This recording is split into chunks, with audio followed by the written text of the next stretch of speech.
অগ্নিকে সুস্থ করে বাড়ি ফিরিয়ে নিয়ে আসলো কথা। সম্পূর্ণ জানতে ভিডিওটিতে একটি লাইক করে প্রথম থেকেই দেখতে থাকো। গল্পের শুরুতেই দেখা যায় কথা তো চলে এসেছে, এর মধ্যেই কথা চাইছে আইসিইউতে ঢুকবে আর অগ্নিকে এই ফুলটা ছুঁয়ে দেবে, কিন্তু প্রথমে কেউই ঢুকতে দিচ্ছিল না কথাকে। নার্স তো ঢুকতে দেয়ই না, সাথে ম্যান্ডি, অর্ণা এরাও প্রতিবাদ করতে থাকে আর বলে তুই এইভাবে বিগ ব্রোর কাছে যাবি না, কিন্তু তাহলে খুব খারাপ হয়ে যাবে। কথা বলে কেন যাব না, আর তাছাড়া এখনও পাচক মশাই আমার স্বামী হয়। পাচক মশাই যখন আমার স্বামী হয়, আমার স্বামীকে দেখভাল করার দায়িত্ব আমারই, ঠিক আছে। মান্ডবী তখন বলে এখন কোনো কিছু দিয়ে পাচ্ছিস না বলে হাজব্যান্ড ওয়াইফের খেলা খেলছিস। শোন কথা, তুই কিন্তু বড্ড বেশি বাড়াবাড়ি করছিস। কথা তখন বলে মনে হচ্ছে না আমি কোনো বাড়াবাড়ি করছি। বাড়াবাড়ি যদি কেউ করে থাকে তাহলে সেটা তুই করছিস। একটা কথা মাথায় রাখিস, পাচক মশাই এই বিয়েটা কিন্তু ভাঙেনি, তার মানে পাচক মশাইও আমাকে নিজের স্ত্রীর সম্মানটা দিয়েছে, ঠিক আছে। আমাদের মধ্যে যাই হোক না কেন সেটা তোকে অত ভাবতে হবে না। এর মধ্যেই তখনই অর্ণা বলে দেখেছিস কীভাবে গোবর দেবীটা বেশি বাড়াবাড়ি করছে।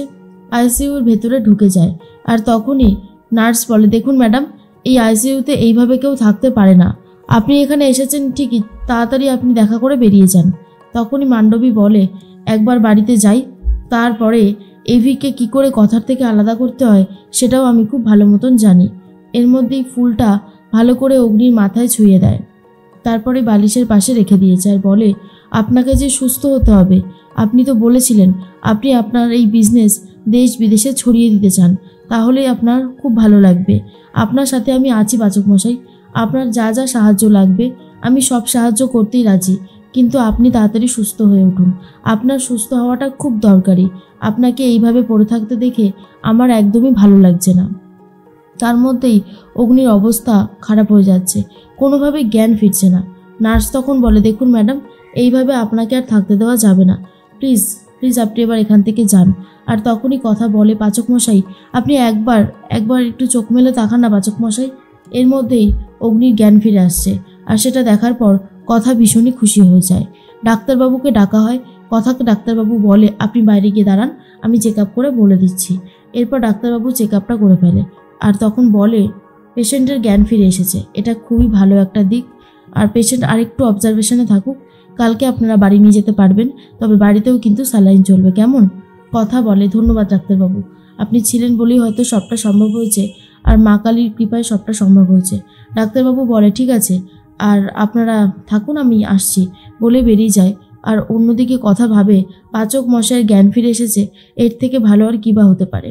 তখনই প্রত্যয় বলে কথা তুমি চিন্তা করো না, আমি আছি তো, আমি বিগ ব্রোকে সামলে রাখবো, কোনো অসুবিধাই হবে না। আর এখন তো আমার চাকরিও নেই, তাই যখন যেটা লাগবে আমায় বলবে, আমি এনে দেব। কথা বলে প্রত্যয় দা আমি জানি তোমার চাকরিটা এখন নেই, কিন্তু চাকরি জীবনে তোমার গায়ে কালো দাগ লেগে থাকতে আমি দেব না। আমি এর প্রতিকার ঠিকই করব, শুধু আমাকে একটু সময় দিও। প্রত্যয় তখন বলে কথা এসব নিয়ে তোমাকে ভাবতে হবে না, তুমি এখন বিগ ব্রোর সেবায় মন দাও। এর মধ্যেই মান্ডবী বলে কি ভেবেছিস তুই সবসময় এভির কাছাকাছি থাকবি, সেটা আমি হতে দেব না। কথা বলে শোন মান্ডবী, তোর সাথে আমি কোনো কথা বলতে চাই না, তুই এখান থেকে যা। এই বলেই মান্ডবীকে কথা শোনাতে থাকে।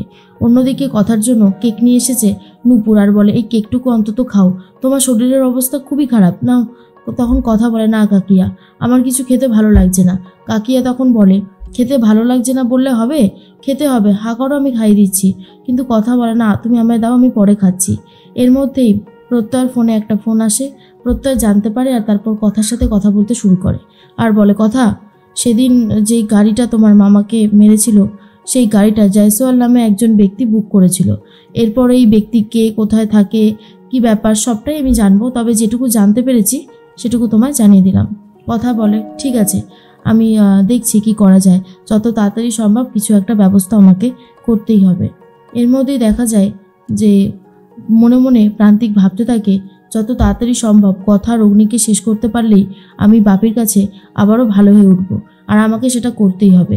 এরপর প্রান্তিক একজন গুন্ডাকে পাঠিয়েছে চারিদিকে নজর রাখার জন্য। এর মধ্যেই নূপুর তখন বলে কথা তুমি তো সারাটা দিন এখানে ছিলে, রাত হয়েছে, এখন বাড়ি চলো। এখন তো ওরা আছে, আমরা কাল সকালে এসে অগ্নিকে নিয়ে যাব।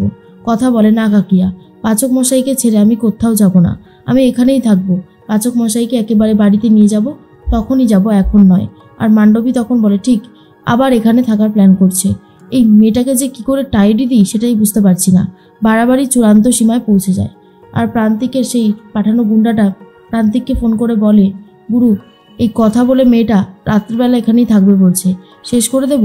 প্রান্তিক বলে, না তুই কিচ্ছু করবি না, তুই সমস্ত দিকে খোঁজখবর রাখবি আর সেগুলো আমাকে জানাবি, কেমন?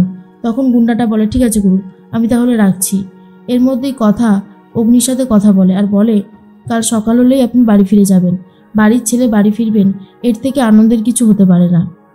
জানেন তো পাচক মশাই, আপনার কাণ্ড দেখে আমি চমকে গেছিলাম। আপনি যে এভাবে আমাকে বাঁচাতে আসবেন সত্যি আমি ভাবতে পারিনি। আপনি যদি না থাকতেন আমি হয়তো পুরো ঝলসে যেতাম। শুধু আপনার জন্যই প্রাণে বেঁচে ফিরে এসেছি। অন্যদিকে দেখা যায় সকাল হয়ে গেছে। দাদু বারবার করে রেণুকাকে বলে, শোনো রেণু, কোনো অযত্ন যেন হয় না। আমি জানি কথা মা আছে, তবে ও তো একটু বিশ্রাম নেবে, ওর উপর থেকেও তো কম ঝড়ঝাপটা যায়নি। সবাই মিলে কিন্তু সবাইকে দেখে রেখো। এর মধ্যেই মনে মনে ভাবতে থাকে চিত্রা, এইসব কাণ্ড মিস্টার বিশ্বাস ঘটায়নি তো? ওনাকে আমার খুব একটা ভরসার বিশ্বাস হয় না। উনি চাইলে সব কিছুই করতে পারেন, সেটা আমি আগেও দেখেছি, বারবারই দেখছি। আর এর মধ্যেই পাচক মশাইকে নিয়ে চলে এসেছে কথা। আর তখন কর্তা দাদুর খুবই খারাপ লাগে। যেই মানুষটা গটগট করে হেঁটে চলে যেত, সেই মানুষটা আজকে এতটাই দুর্বল যে অন্যের সাহায্য ছাড়া হাঁটতে পারছে না। আর এসব দেখার পর কর্তা দাদুরও খুব খারাপ লাগে। অন্যদিকে অগ্নির বাবা সমীরবাবু ভাবতে থাকে, আমি এই যে সময় অগ্নির কাছে যাব, অগ্নিকে একটু ভালোবাসবো, সেটাও হবে না, কারণ ও তো আমাকে সহ্যই করতে পারে না। আমাকে মেন দোষী বানিয়ে রেখে দিয়েছে। আর এর মধ্যেই ম্যান্ডি তখন বলে, দেখেছি স্বর্ণা, প্রি আমাকে একবারও এভির কাছে ঘেঁষতে পর্যন্ত দিচ্ছে না। প্রি তখন বলে, একটু শান্ত হয়, এরকম করিস না। তখন কর্তা দাদু খুবই ভেঙে পড়ে। তখন এর মধ্যেই ছোটকা বলে, আচ্ছা বাবা, তুমি আর দাদা কি করছো বলো তো?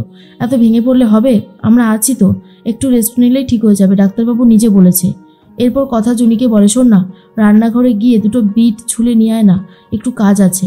এরপর জুনি বলে, শোন না, অগ্নিদা তো সবে সবে এলো, এর মধ্যেই সব কিছু শুরু করে দিবি?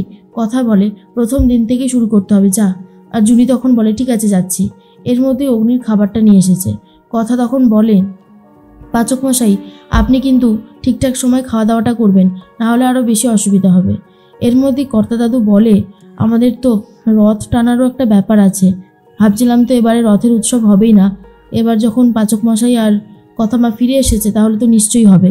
শোনো কথামা, প্রত্যেক বছরই জগৎব্রহ্মপুর থেকে রথ বেরোয়, আর নবদম্পতি যারা থাকে রথের দড়িতে টান দেয়। তো এবার তুমি যাবে তো?